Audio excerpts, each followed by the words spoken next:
내가 다시는 너에게 근심 중에 나아가지 아니하기로 스스로 결심하였노니 내가 너희를 근심하게 한다면 내가 근심하게 한 자밖에 나를 기쁘게 할 자가 누구냐. 내가 이같이 쓴 것은 내가 갈 때에 마땅히 나를 기쁘게 할 자로부터 도리어 근심을 얻을까 염려하며, 또 너희 모두에 대한 나의 기쁨이 너희 모두의 기쁨인 줄 확신함이로다.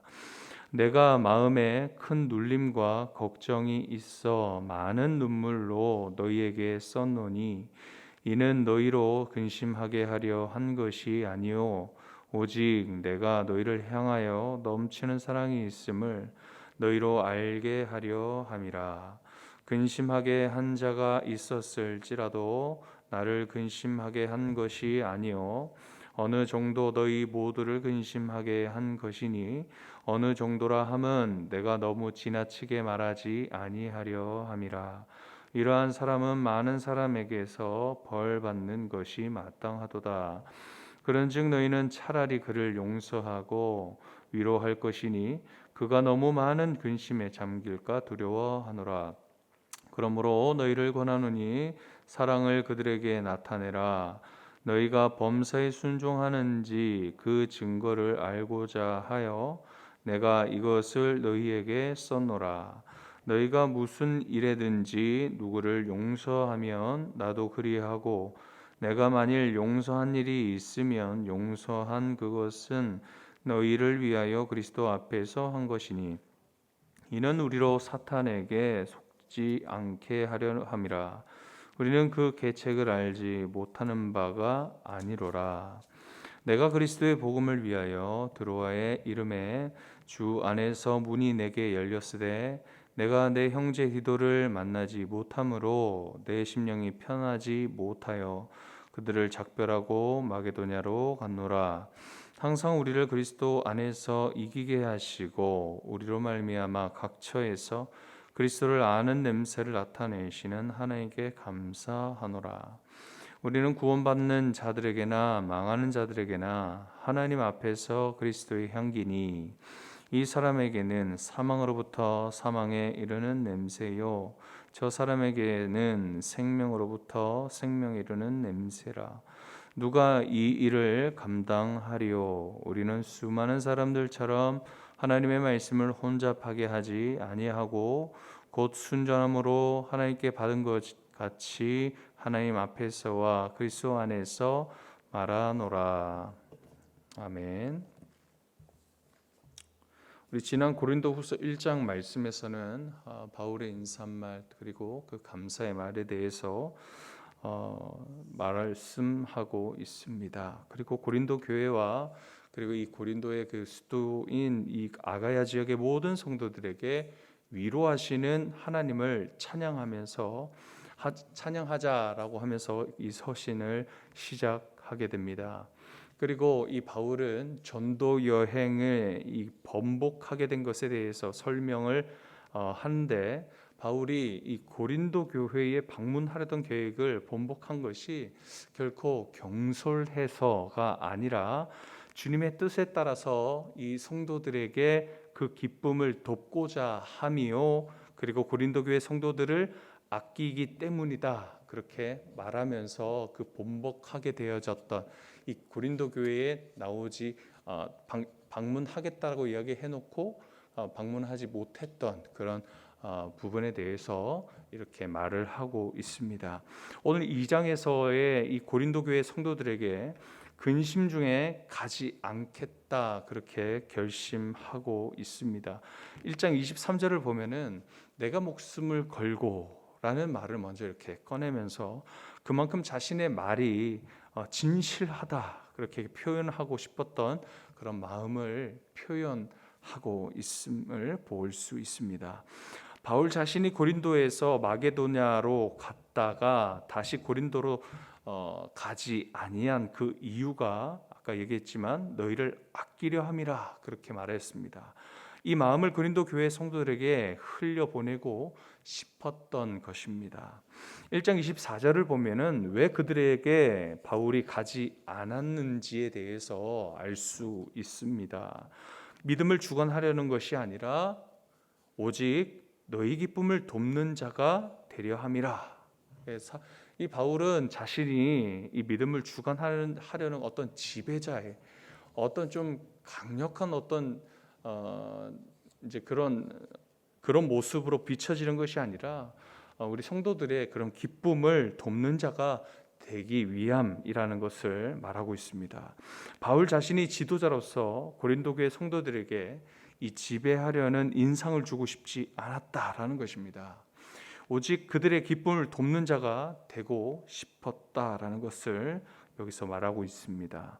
이 같은 바울의 말에서 우리가 생각해 볼 수 있는 것은 바울과 고린도 교회 성도들 사이에 어떠한 일이 있었는가에 대해서 의문을 가질 수 있게 됩니다. 무슨 힘든 일이 이들 사이에 있었다라는 것입니다.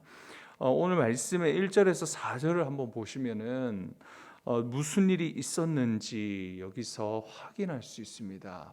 사도 바울의 이 말 속에서 4절에 보시면 이전에 큰 눌림과 걱정 가운데 많은 눈물로 고린도 교회의 잘못에 대해서 심하게 책망했던 적이 있었다라는 것을 이 바울의 고백을 통해서 볼 수 있게 됩니다. 이전에 이 고린도 교회에서 고린도 교회에 방문했던 이 바울이 어떤 책망의 목적으로 이 고린도 교회에 방문을 했었는데 그 이후에 그 짧은 기간 안에 다시 한 번 더 이 책망해야 하는 그런 일들이 생긴 것입니다. 그래서 또 다시 이 책망하는 일 때문에 방문을 한다면 성도들이 그 마음이 굉장히 힘들어할 것이고 또 부담스러워할 것이고 사도 바울이 너무 심하게 책망하는 건 아닌가 하면서 오히려 그 책망을 듣고 싶지 아니할 것 같은 그런 마음이 이 바울에게 그렇게 생기는 것을 여기서 우리가 확인할 수가 있습니다. 그래서 이 믿음을 성도들의 그 믿음을 지배하는 성도들을 성도들 지배하는 자처럼 그렇게 비춰질까봐 어떠한 강한 권력자로 비춰질까봐 이번에 고린도 교회 방문을 미루겠다, 가지 않겠다 그렇게 말하고 있는 것입니다.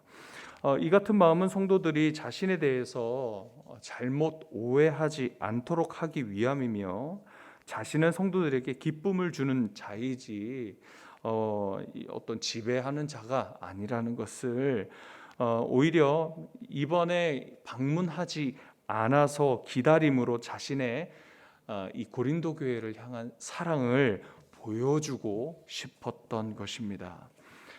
교회로서 책망하는 이 바른 모습을 사도 바울의 모습을 통해서 우리는 확인할 수가 있습니다. 다른 사람의 잘못과 실수를 책망할 때에 그 사람에 대해서 넘치는 사랑이 전제되어 있어야 한다라는 것을 보여줍니다. 책망을 듣는 사람은 이 책망하는 자의 그 책망 속에서 그 사랑이 있고 없음을 쉽게 알아챌 수가 있는데, 무엇보다도 이 말소리와 책망할 때의 그 말소리나 그리고 그 말의 속도나 그리고 그 억양의 그 높낮이나 그리고 이 책망하는 그 단어들을 들어보면 알겠지만 이전부터 쌓여 있는 그 관계성에서도 그것이 이 책망이 사랑이 전제가 되어 있는지 우리는 확인할 수가 있습니다. 느껴지는 것입니다. 건강하지 않는 책망은 이 모든 것을 무시한 채 감정적으로 사랑이 없는 비판과 그리고 책망을 통해서 오히려 갈등과 분열의 결과를 가져오게 합니다. 그렇기에 다른 사람에 대해서 책망할 때는 그 사람을 아끼는 마음과 넘치는 사랑으로 해야 한다라는 것입니다. 책망받는 사람이 그 넘치는 사랑과 아끼는 마음을 알아차릴 수 있도록 그렇게 치리하고 건징하고 가르쳐야 한다라는 것을 보여줍니다. 책망의 목적은 무엇입니까? 그 사람을 깎아내리기 위함이 아니다라는 겁니다. 잘못한 사람을 바르게 세우고 그 사람을 세워서 교회에 기쁨을 주는 것이 목적이 되어져야 한다는 겁니다. 죄를 지적하는 것으로만 그치는 것이 아니라 그 책망을 통해서, 그 치리를 통해서 잘못한 사람이 다시 주님께로 바로 온전하게 서게 되는 그런 결과가 나타나야 한다라는 것입니다. 그렇게 될 때 주의 몸된 교회가 온전하게 되어지는 것입니다. 바울은 고린도 교회의 잘못을, 이 교회 한 성도의 잘못을 호되게 책망했었던 적이 있었다는 겁니다. 하지만 그것은 교회를 사랑하고 아끼는 마음에서 나왔던 것입니다. 그 사람의 죄로 인해 넘어진 그 영혼을 생각하면서 아파하고 믿음 가운데 다시 일어설 수 있도록 그렇게 기도하는 마음으로, 사랑하는 마음으로 그 한 교회를 온전하게 세우는 그런 마음으로, 그렇게 기도하는 마음으로 책망을 했다는 것이죠. 사랑 없이 책망하면 오히려 근심거리가 되는 것입니다. 책망받는 자도, 책망한 자에게도 근심이 되지 않도록 사랑과 그리고 아끼는 마음을 가져서 교회로서 온전하게 되어 주님의 기쁨을 나눌 수 있는 결과는 아주 자연스러운 현상이며, 또 그 바른 책망을 통해서 사랑을 알아차림으로 일어나 우리 가운데 이 책망의 바른 목적을 바로 헤아릴 수 있도록 해야 하는 것이죠. 범법한 자, 죄인들에 대한 징계는 우리 안에, 곧 교회에 분명히 있어야 하는 것입니다. 죄는 전염을 시킵니다. 그래서 죄를 끊어내는 징계가 필요하다라는 것입니다. 죄로 하여금 교회 공동체 전체가 죄로 물들이지 않게 하기 위해서는 우리는 항상 죄를 경계하고 교회의 거룩함을 징계를 통하여서 끊어내고 그 거룩함을 지켜가야 하는 것이지요.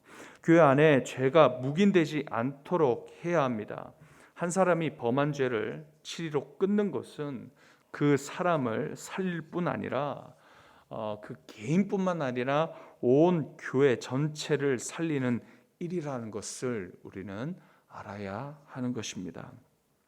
그리고 회개하고 돌아온 성도에게, 그리고 곧 이 징계 이후에 우리가 그를 대하는 태도에 대해서도 신중하게 행해야 합니다. 바울은 내 마음을 아프게 하고 모두를 아프게 한 자라도 많은 사람에게 받은 처벌로 이미 충분하기에 돌아왔다면 그를 용서하고 위로하여서 그를 낙담하지 않게 하라, 그렇게 가르치고 있습니다. 이렇게 하는 이유는 교회는 회개한 자에게 예수 그리스도의 몸된 교회로서 예수님의 사랑과 용서를 그대로 베풀어 그에게 용기를 주어 계속해서 믿음 가운데 거룩하게 살게 하기 위함인 것입니다. 참된 용서를 통해서 한 사람을 믿음 안에 세워 교회의 하나됨을 지켜 가야 하는 것도 우리 모두가 할 일이라는 것을 기억하시고 또 용서하고, 그러므로 하나됨으로 이루는 주님의 자녀들, 한 몸된 주님의 교회 되어지기를 소망하고 축복합니다. 기도하겠습니다. 하나님 감사합니다. 이 시간 하나님, 주님의 사랑을 전제로 한 책망을 통해서 또 이 한국 교회의 권징의 그 귀한 그 목적을 잃어버린 채로, 또 성도들 또한 어떤 교회에서 치리하고 권징할 때면 또 다른 교회 가면 되지라는 아니라는 생각, 너무나 쉽게 버리면 된다라는 그런 생각 속에 있어서 이 권징이라는 이 목적이 굉장히 희미해져 있습니다. 하나님, 이 치리하며 또 권징을 통해서 이 교회의 죄악을 또 없이 하고 끊어내며 온 공동체를 강건하게 할 수 있는 귀한 목적이 또 회복되어질 수 있도록 하나님 붙들어 주시고 은혜 내려 주시며, 또한 성도들도 우리 모두도 주의 말씀의 바른 기준이 세워져서 거룩한 주님의 교회, 우리가 또 서로 사랑하며 한 몸 되어지는 귀한 온전하고 견실한 교회 될 수 있도록 하나님 이 거룩성을 잘 지켜갈 수 있도록, 또 서로 사랑 안에 책망하고 또 사랑 안에 말씀으로 바르게 가르치는 그런 아름다운 모습이 우리 가운데 일어나게 하여 주시옵소서. 하나님, 그런 하나님의 말씀과 그 사랑의 전제로 한 책망을 듣는 성도 또한 겸손케 하사 그 말씀, 그 가르침, 그 책망을 잘 받아서 또 그 안에서 발견된 치리를 통해서, 징계를 통해서, 책망을 통해서 발견된 자신의 연약함을 바라보며 깊이 회개하며 돌아올 때 또 우리가 용서하며 또 서로 사랑하며 하나됨을 이룰 수 있는 그런 모습이 가득한, 사랑 가득한, 또 주님의 공의가 가득한 이 거룩한 주님의 교회 될 수 있도록 인도하옵소서. 감사드리며 예수님의 이름으로 기도하옵나이다. 아멘.